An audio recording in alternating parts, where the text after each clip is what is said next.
Hello my friends and welcome back. It's Monday, so happy Monday to you. Today is the day I've been waiting for the last year and a half, ever since I went to Ukraine last July 2024 with my wife for the honeymoon and for the final mission I did there. I started writing this book and it's ready now, ready for you. It's already in the United States or in Europe, wherever you are in the world, you can get it. Just check the link in the description at rehistore.com/book and go and get this book for yourself. Now, here is everything I did in Ukraine, even some secret missions that I couldn't talk about then, but we can talk about now, since there are cooperation missions with GUR and SBU in this book. By the way, this guy right here, the leader of the SBU Alpha group.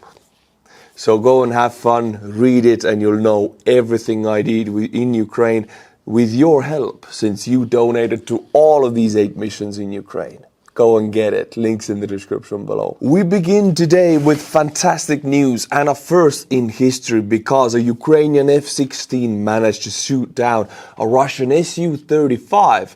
Now, a Ukrainian F-16 is an old plane. It is a previous, almost 2 generations ago plane.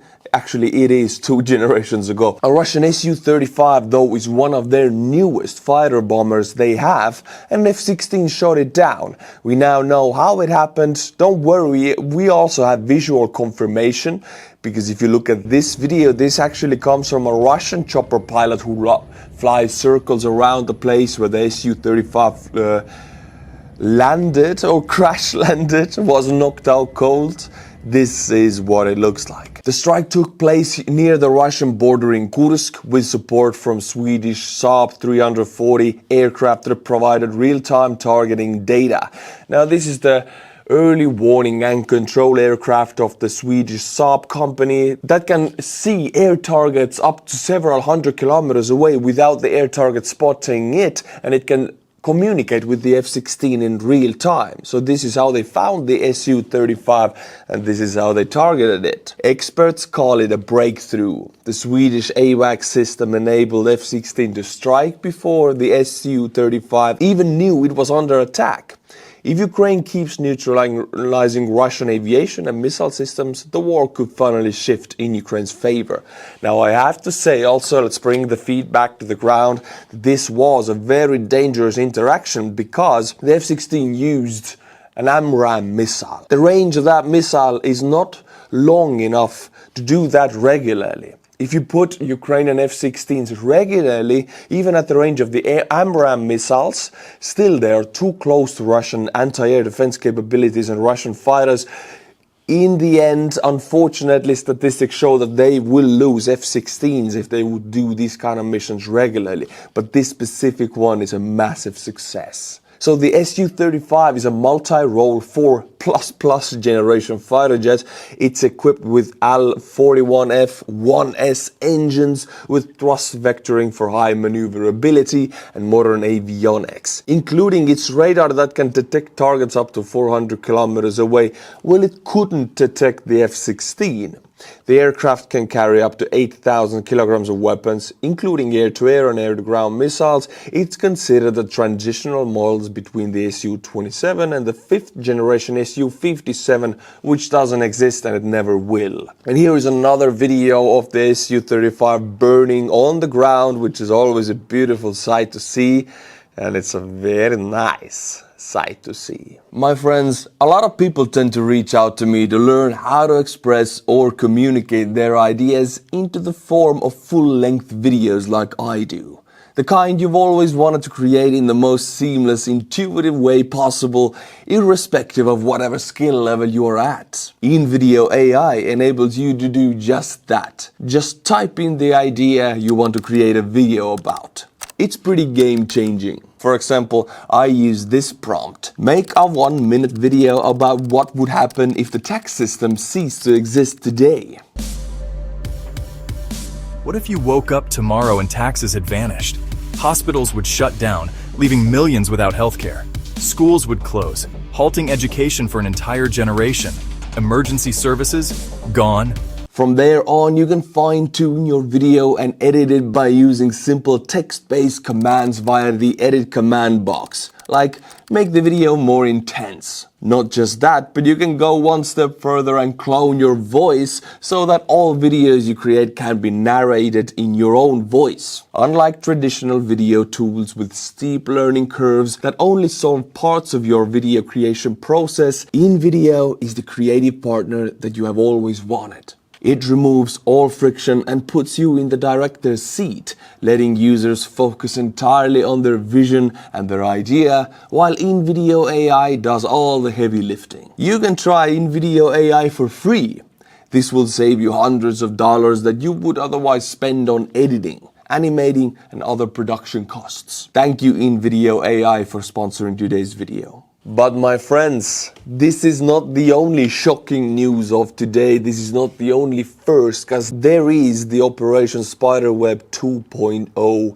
This is, of course, the Spiderweb 1st of June attack 1.0, where Ukrainian cheap FPVs took out 1/3 of Russia's nuclear-capable bomber fleet.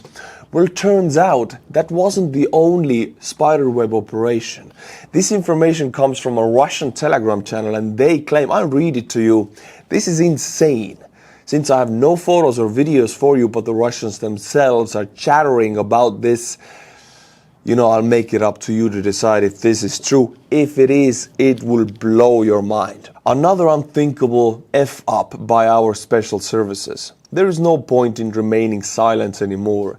The enemy destroyed a locomotive with tanks and dozens of armored vehicles.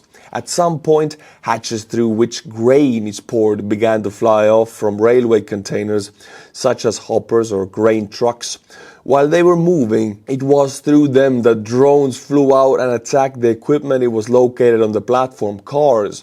What a genius came up with the idea of combining a train of equipment with grain trucks.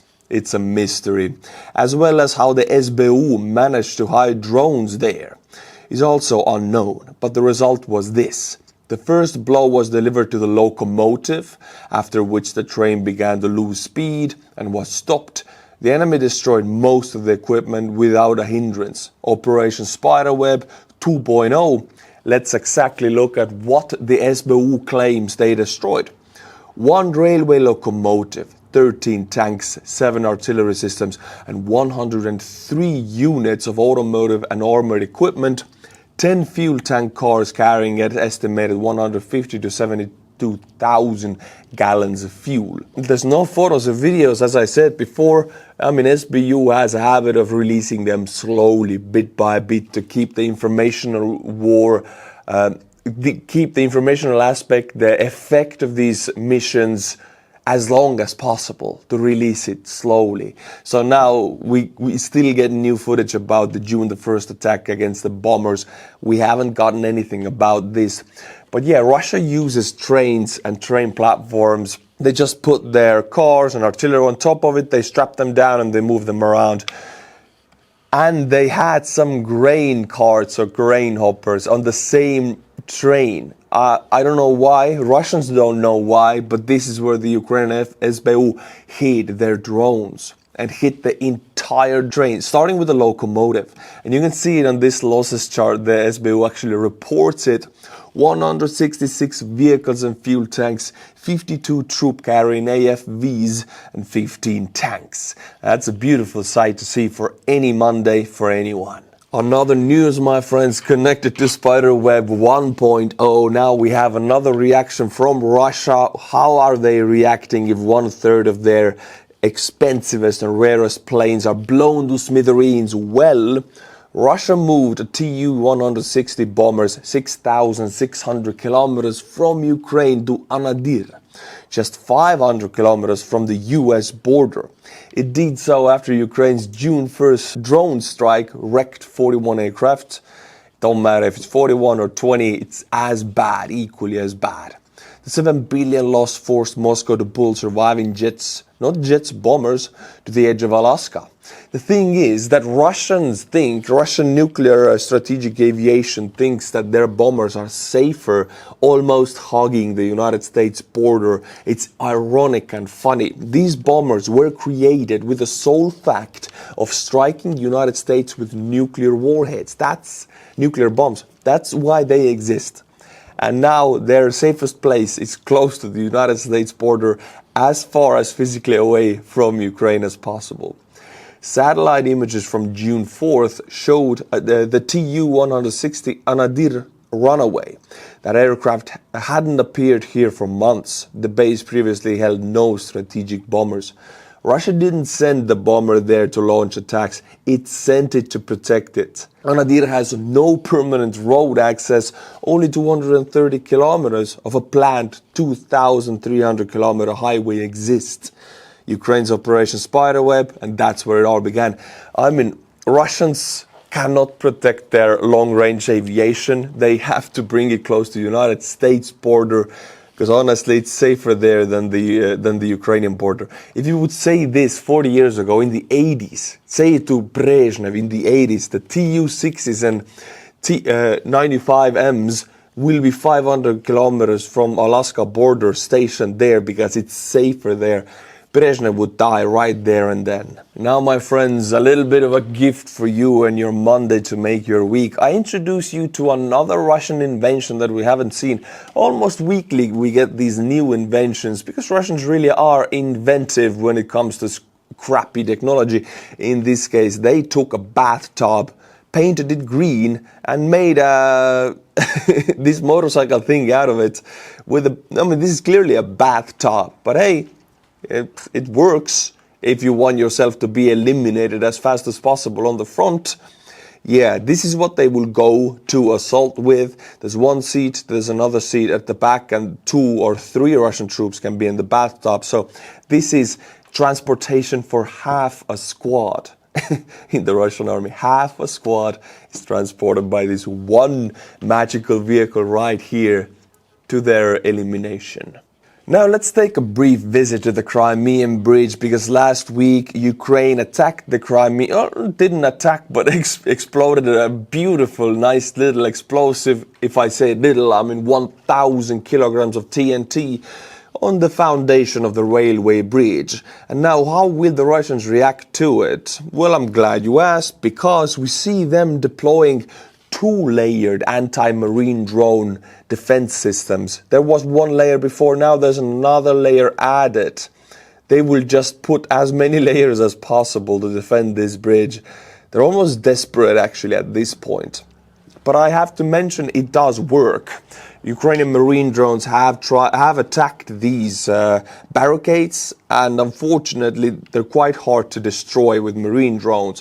It takes quite a lot of them, and if you have to use 5 or 6, it's quite expensive also to destroy this quite cheap barricade. So they do work, but the fact that there's so many of them and Russians with all their weapons cannot protect the bridge in any other way than deploying these water barricades is a bit ironic and funny, but they do work. Now, traffic on the Crimean Bridge has always been very chaotic throughout this war. Every time something happens in Crimea, they close this bridge by turning it into a parking lot, because it will, all 20 clicks of it or 15, however long it is, it will be filled with cars, because it's a frequently used bridge, and if anything goes kaboom next to it, and it always does with Ukrainian drones, everybody has to stand on this bridge for hours, sometimes over a day, and this is the case right now also.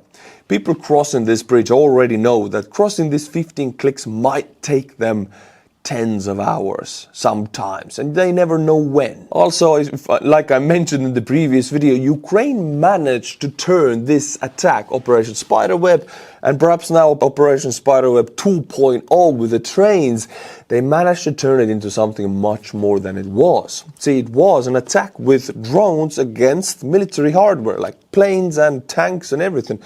But now it has been turned into a massive paranoia in Russian security services heads, because FSB is supposed to take care of internal security also in Russia to, ruin plans like that. They couldn't do it. So heads will roll. They are responsible for it in the eyes of Putin. So now they are checking every truck. These are trucks going in and out of Crimea. The list, the traffic jam, it's endless. It's days worth of it. You have to wait days in this line to get in and out of the peninsula, slowing down logistics, slowing down businesses, cutting revenues. It's just bad for everything if this kind of paranoia exists and every truck needs to be checked by an understaffed FSB and security service forces. So Ukraine managed to heighten this paranoia in Russia, which I think it's genius. But now, my friends, I want to introduce you to a Ukrainian farmer. Where is this farmer, you might ask? I only see artillery shooting. Well, look again, here it is. This was a Ukrainian forward artillery position shooting at Russian lines, and next to it, 200 meters away, there's a Ukrainian farmer. I don't know what he's doing because it's not the time yet to be cutting anything, but I guess he's turning over the soil to, air it and get it ready for reaping the crops, sowing the crops, sorry. But I mean, it's war zone. There's probably mines on this field. There's artillery, active artillery shooting right here. But Ukrainian farmers have to live. Their income comes from these fields. So it's life or death for them anyway. You might as well plant your crops and sow it and reap it at the end of the season. By the way, my friends, did you know that out of 12 million people living in Moscow city, about 1.5 to 2 of them are Muslims? So a very massive percentage of these. I mean, you might think, oh yeah, Moscow, it's only Russian. No, it's not. It's not. Even if we don't talk about Muslims, there's a lot of Central Asian people living there. Dagestan, Kazakhstan, Tajikistan, Kyrgyzstan, all people from there, they go to work in Moscow. So out of 12 million people living in Moscow, Moscow is surprisingly multicultural. And it's not Russian. It's everything else but Russian. In this video, for example, you can see tens of thousands of these Muslims who recently held a prayer together in Moscow. You might think this is London or something, but no, it's Moscow.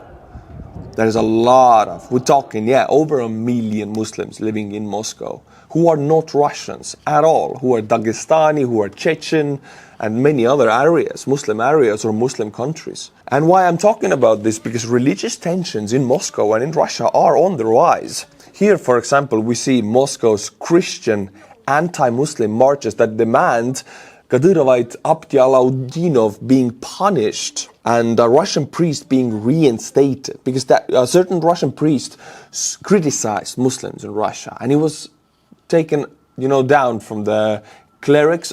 Sorry, I lack words here. The thing is, Russian Orthodox Church is the hand-lengthening power structure of FSB. So an FSB has every interest to keep Chechnya under control. Then they have to show some kind of respect to the Chechen Muslims. Abdialaudinov is one, the most powerful one in Moscow. He's Kadyrov's friend. So Christian priest Gabriel criticized Muslims and he was immediately removed from the clerkhood. And now this is a march for the Christian priest to be reinstated. And this is a very anti-Muslim march. So these tensions are very real. They have been pushed down ever since the last Chechen war, the last one in the 90s, end of the 90s. But they will blow again. They will. Just another footage for you. Moscow, all of these are Muslims. Muslim population is massive. You wouldn't imagine. Look at that. I mean, they have mosques there. You wouldn't imagine how massive they are. How massive population of Muslims are in Moscow and in Russia in general. Alright, my friends, I know you've been waiting for it. In every video I show you what Ukrainian drones struck, and they did strike something again in the last 2 days. Cheboksary, Russian Federation, and this is 1,000 kilometers away from Ukraine. And this plant makes electronic parts for the S-300, S-400 systems, even supposedly the Armata tank, which doesn't exist in only like 20 prototypes do. But let's watch the video. A family gathers on their panelka to watch outside the beautiful fireworks in Russia are happening. And what happens? They catch a rare moment of a Ukrainian wild looted drone connecting to the plant. Wow! Exported freedom into Russia. This is the only glimpse of democracy they will get. But this is beautiful. As you can see from the video itself, the plant is burning. not gonna work anytime soon. Here is another video of another Russian woman standing on her banelka roof or window, just saying war and bad words. Just saying war, why not, blad, why not? It's funny how the commentary of them is always very simple, very filthy, and so Russian. Anyway, she sees the drone and is like, I'm out of here. Bye, I'm leaving. There was another attack.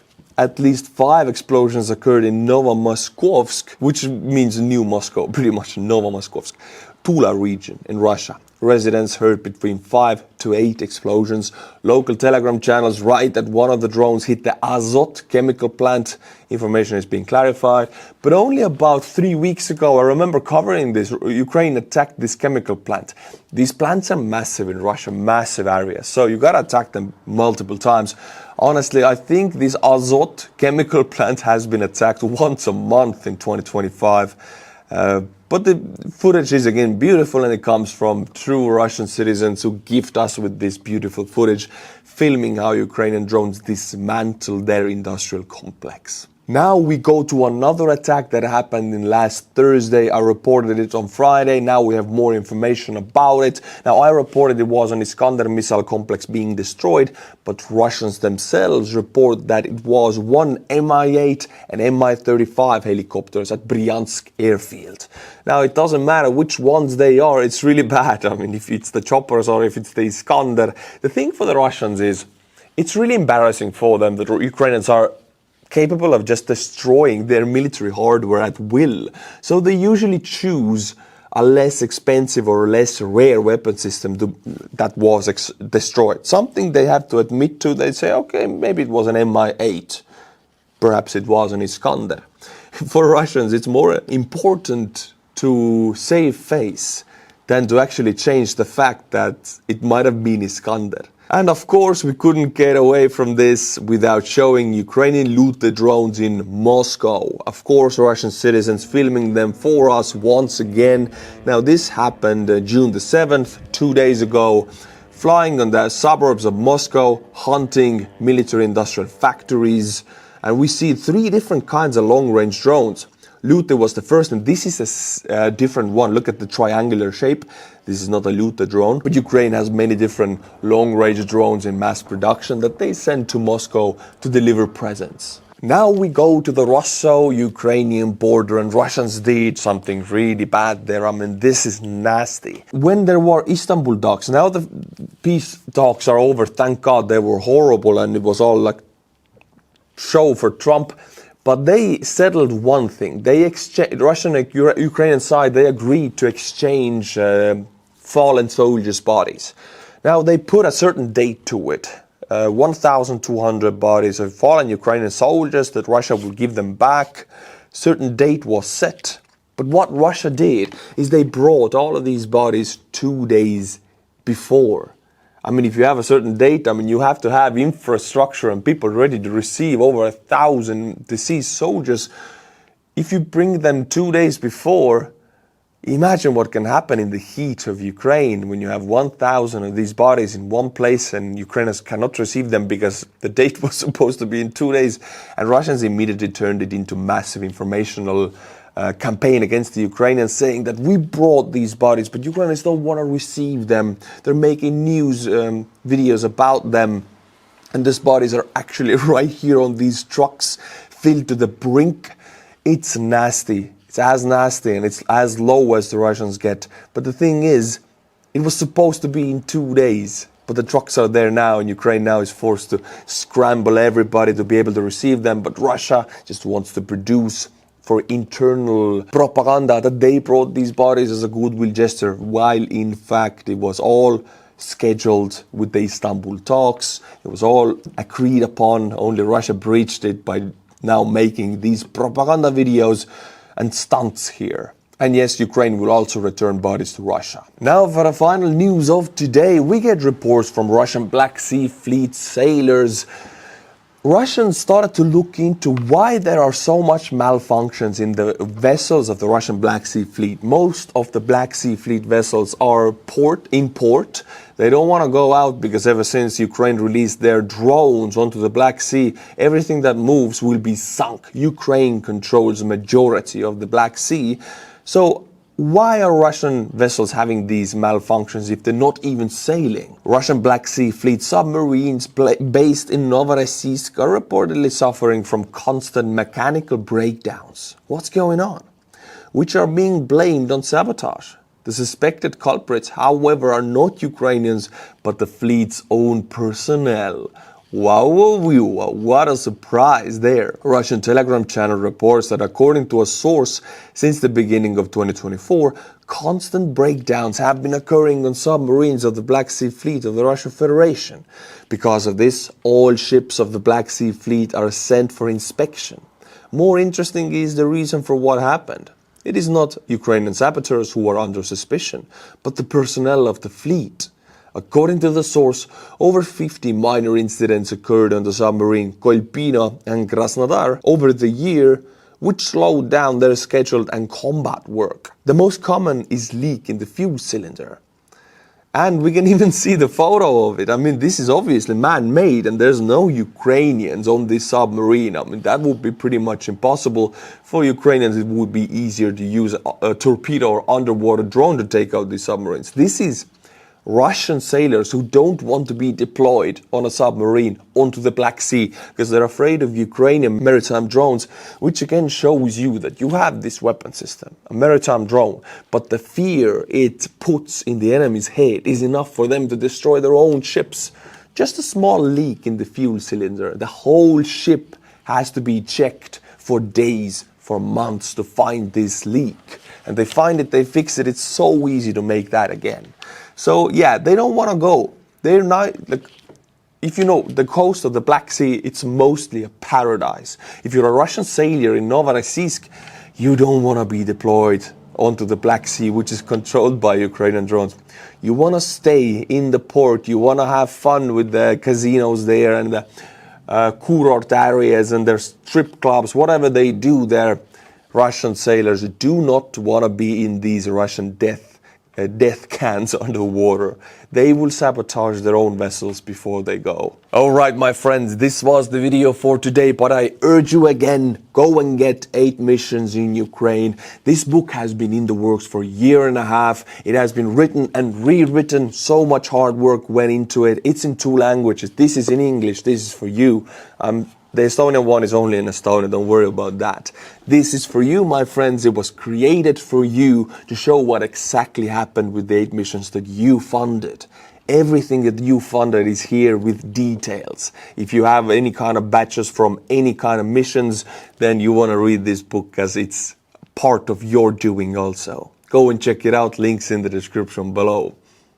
Also, if you have friends who you want to open up why we're fighting this war, why this is a black and white conflict, a good and evil, this book will open it up for them. Go and get it. Until my next video, my friends, Slava Ukraini, and bye-bye. Thank you InVideo AI for sponsoring today's video.